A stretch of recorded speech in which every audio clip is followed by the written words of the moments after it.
عبدالکریم صبح کام پر جانے کے لیے تیار ہو رہا تھا۔ وہ اپنی بیوی زبیدہ سے بولا، بیگم میں کام پر جا رہا ہوں، دوپہر کا کھانا کسی بیٹی کے ہاتھ مجھے بھجوا دینا۔ زبیدہ نے مسکرا کر کہا، جی بہتر۔ سارا آگے بڑھی اور بولی، ابو اپنا خیال رکھیے گا۔ عبدالکریم نے محبت سے کہا، اللہ حافظ میری بیٹیو۔ تھوڑی دیر بعد زبیدہ نے عائشہ سے کہا، عائشہ آج تم اپنے ابو کو کھانا دینے جاؤ گی؟ عائشہ نے فوراً جواب دیا، جی امو میں ابھی ٹوکری تیار کرتی ہوں۔ اس نے سادہ سا کھانا تیار کیا، روٹی جام اور مکھن، کیونکہ یہی اس کے لیے آسان تھا۔ عائشہ جنگل کے راستے اپنے ابو کے پاس پہنچی۔ ابو میں اب کے لیے کھانا لے آئی ہوں۔ واپسی پر اس کی نظر ایک خوبصورت مور پر پڑی۔ وہ حیران ہو کر بولی، یہ کتنا خوبصورت ہے، شاید بھوکا ہو۔ اس نے مور کو کھانا دیا، مگر اسی دوران وہ راستہ بھٹک گئی۔ اب میں کیا کروں؟ سورج بھی ڈھلنے لگا ہے، مجھے جلد راستہ ڈھونڈنا ہوگا۔ اچانک ایک آدمی کی آواز آئی، تم یہاں کیا کر رہی ہو؟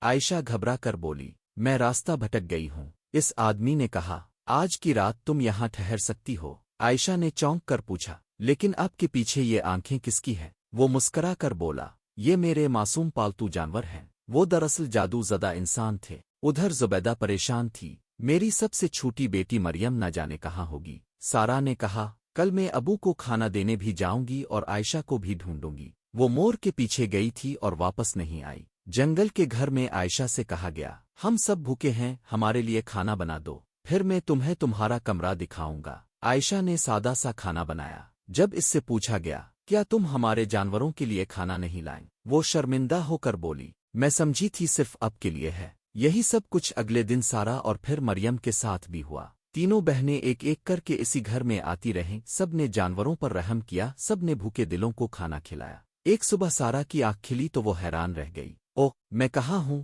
سامنے ایک خوبصورت محل تھا۔ شہزادہ فرید اس کے سامنے آیا اور بولا، تم میرے محل میں ہو؟ ایک مکار سیاپری نے مجھ پر اور میرے خادموں پر جادو کر دیا تھا۔ ہم برسوں سے جانوروں کی شکل میں قید تھے۔ اس جادو کا توڑ وہی لڑکی تھی جو انسانوں کے ساتھ ساتھ جانوروں پر بھی رحم دل ہو۔ تم نے وہ شرط پوری کر دی ہے، کیا تم مجھ سے شادی کرو گی؟ سارا نے جواب دیا، میں شادی کے لیے تیار ہوں، مگر پہلے مجھے اپنی بہنوں کو ڈھونڈنا ہے۔ شہزادہ فرید مسکرا کر بولا، تمہاری بہنیں محفوظ ہیں، وہ ایک کان میں کام کر رہی تھیں۔ میں وعدہ کرتا ہوں شادی کے دن تمہاری بہنیں اور والدین سب یہاں موجود ہوں گے۔ یوں رحم، نیکی اور صبر نے تین بہنوں کی تقدیر بدل دی۔